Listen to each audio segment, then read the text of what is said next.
Hi, my name is Larry Rudolph. As a fellow hunter and conservationist, you may know me from my many years as a strong supporter of both hunting and conservation. Maybe we served together when I was president of both Safari Club International and the Weatherby Foundation. Perhaps you're a fellow member of SHICAR, CIC, Ovis, or Wild Sheep. As the founder and founding member of the Conklin Award, we may have attended a Conklin Award dinner together in Dallas, or perhaps we had a chance to discuss hunting rights when I served as the Chief Communications Officer for SCI. Maybe we just shared a laugh over a great hunting story and a glass of wine. You know, I've been very fortunate as a hunter, having collected nearly 300 big game species and most of the major international hunting awards, from the Weatherby Award, the SCI International Hunter Award, to the Ovis Super 30 of wild sheep. Like yourself, my passion for hunting naturally led me into a volunteer advocacy role, donating, supporting, and defending our rights as hunters and the importance of hunting as a conservation tool. It was during my many years in the senior leadership of Safari Club International that it became apparent to myself and others that SCI was being abused, mismanaged, and controlled by several of its past presidents for personal financial benefit. This small but powerful group controlled SCI's finances, its revenue stream, and its bylaw process. They fought any and all positive reforms, their personal agenda and benefit overshadowing the best interest of SCI and hunting. In spite of their political power, I was able to implement many positive changes. Most of you watching this video encouraged and supported these reforms. Those past presidents, fearful of losing their personal power and financial benefit within SCI, could not challenge these new ideas and reform, either in open debate or by board vote.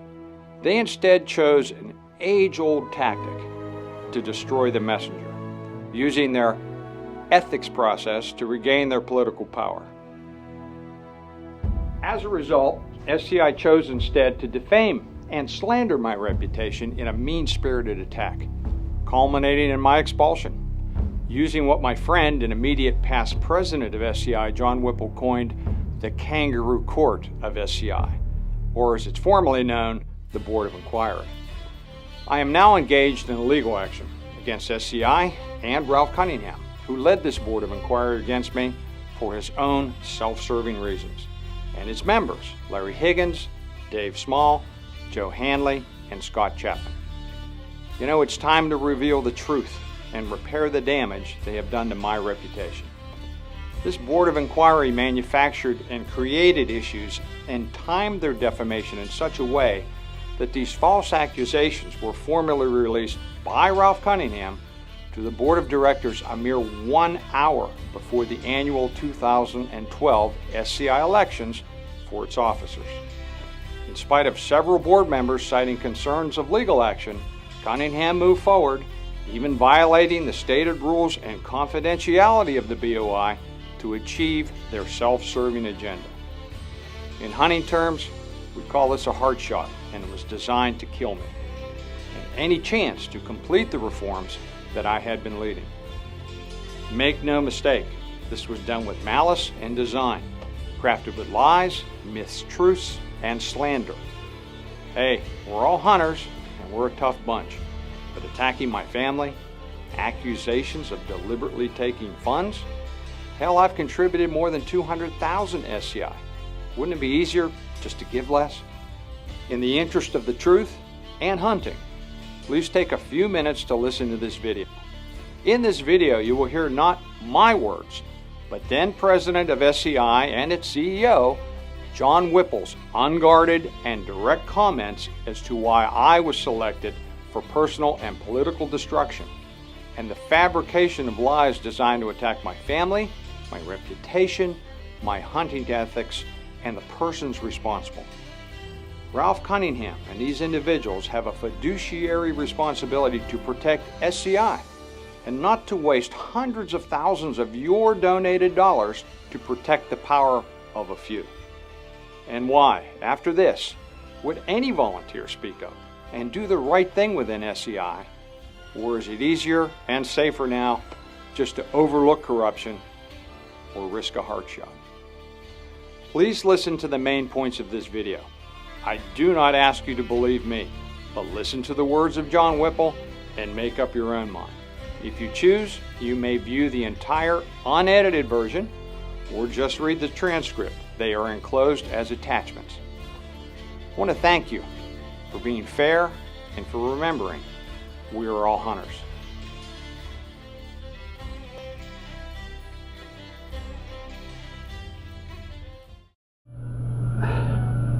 We both understand that, and you tell me your opinion. What was the driving force?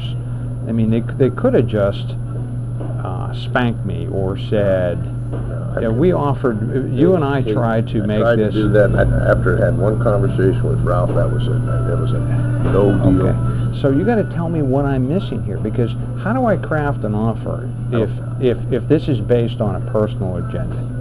Do you feel it's based on Ralph's personal agenda? Yes.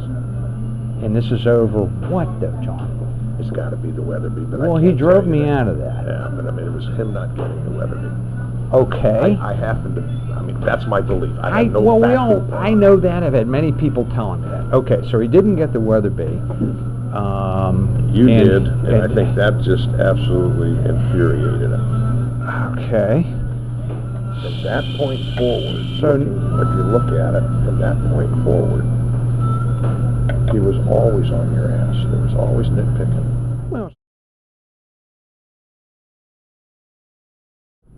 Okay. Yeah. She was the regional something of Romania. Romania, whatever it was. Yeah. She came to the convention, sat with me at the dinners. Okay. A, B, and C. Got a hotel room. They're claiming I coerced somebody. This is what I heard. Yes. On the convention department to pay for her room. Did you hear this? I heard that. And I said, never happened. I said, you guys are gonna have to show me that, because I was around that time. She had a hotel room, but she wasn't. She was over at Grand Sierra or something like that. Why would, number one, you know me, John, I wouldn't do it. Number two, why would I do it? And number three, if everybody has a memory here, and you may, do you know who she was banging that whole time? Who was she banging? Bruce's boys. Locked up in the room for 3 days. And Bruce was proud of it. Yeah. If somebody paid her hotel room, who do you think it was? Bruce. Thank you. But this is the shit that they pinned on me. Dude. And then I go down to the next one. Bruce is as crooked as the day is long. Come on. Okay. Takes free hunts. He's as crooked as the day is long. He's an old taker from Michigan for years and years and years. Okay? Yes, but he carries their water. Yes. So they leave him alone. So they leave him alone. So everything's fine, right? Yeah. And I said, I said,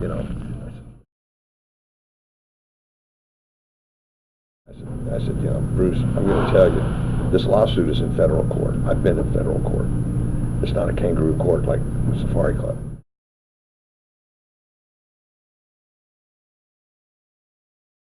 I said, I'll tell you right now, and the only reason why I'm mad at all of you is that you never gave Larry his due in court. And contrary to popular belief, I tried.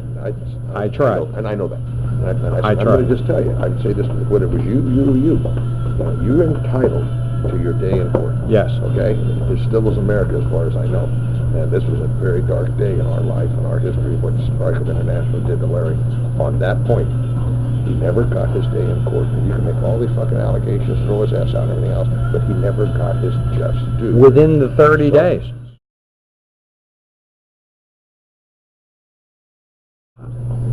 How did you have a board of inquiry?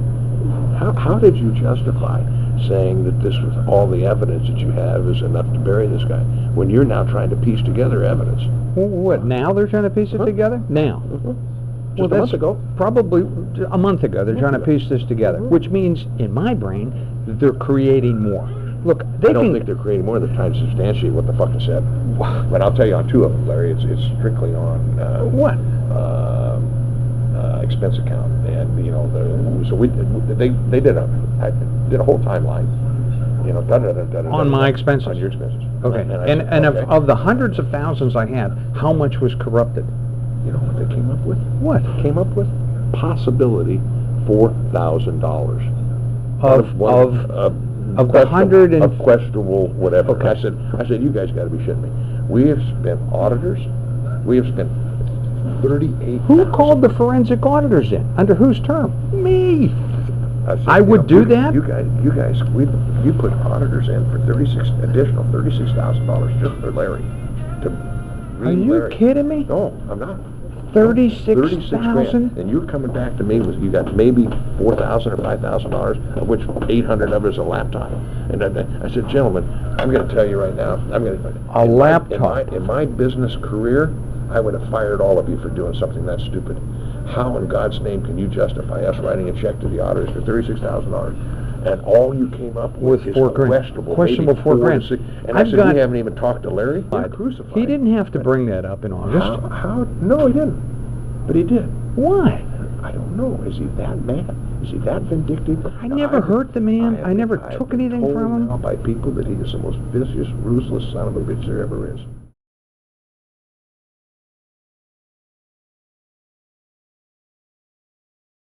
Help me though, because I'm on a roll here. All right, so I owe him a laptop. Okay, fine. So that seemed to be the big item. Okay. The other things were questionable, and I said, guys, you guys all been around Larry Rudolph for 3 years on this stuff. We've all been there, okay? And have you ever seen Larry try to take advantage of anything? Have you? I mean, I want you guys to think back. Who are you talking to now? EC. Recently? Yeah, no, before they threw me out. Before they threw you out. I said, here are the charges today. My guys might be very serious. I said, have you guys ever seen Larry take anything?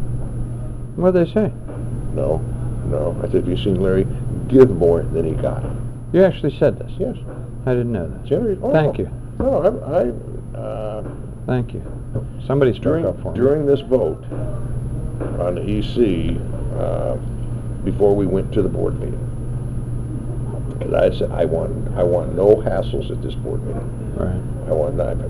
I had it already. I don't need to do it anymore. The process has got to work, and let the process work. I'm good with that. I've talked to Ralph, and Ralph's agreed with me. And he lied right to me, but okay. Well, he threw me under the bus with more lies in August. Yes. Are you aware of that? Yes. Yeah. I mean, patent, John. Not even a shade of gray. I moved the Weatherby to Dallas in a deliberate attempt to hurt SCI. And I said, he doesn't have that much power as the president. They still have a board, okay? It wasn't my idea.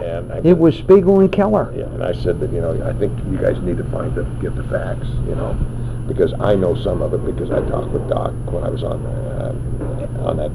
that elk hunt up in Oregon. Sackman, myself, Spiegel, and Keller went to Dallas. We talked to him. And as you recall, I don't know if you remember this, I even called you and said, look, it's monetary.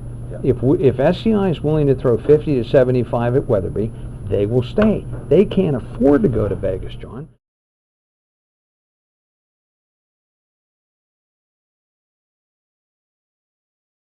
Then they put a full court. They put a full court press on you through Pat, Dennis, Senior, Skip, because of the convention. Well, Skip was integral to this. Oh, he and Pat were the brains to keep this thing all frothing. Pat. Pat had his fingers in this. Pat, you'll never see him, but I'll guarantee you they were. Yeah. Okay. Yeah. He's smarter. He's the one that's the smartest out of all of them.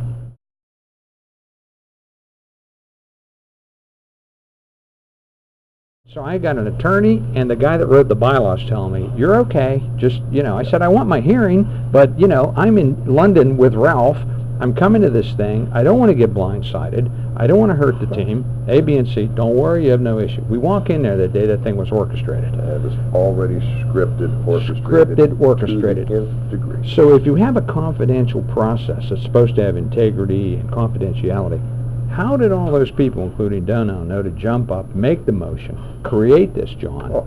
How? Gee, do you think they worked it all out? Now, how does Dennis know about this? He's not privy to the Board of Inquiry. A bit. Well, Dennis Anderson, I understand. They went to Russia with him and Alan Smith. Alan Smith told me the whole story. And my good dear friend. Well, I can look across the table from you and look you right in the eye. I killed that Sitatunga. I don't worry about that. Wait a minute. I've got letters from the outfitters. Dead men.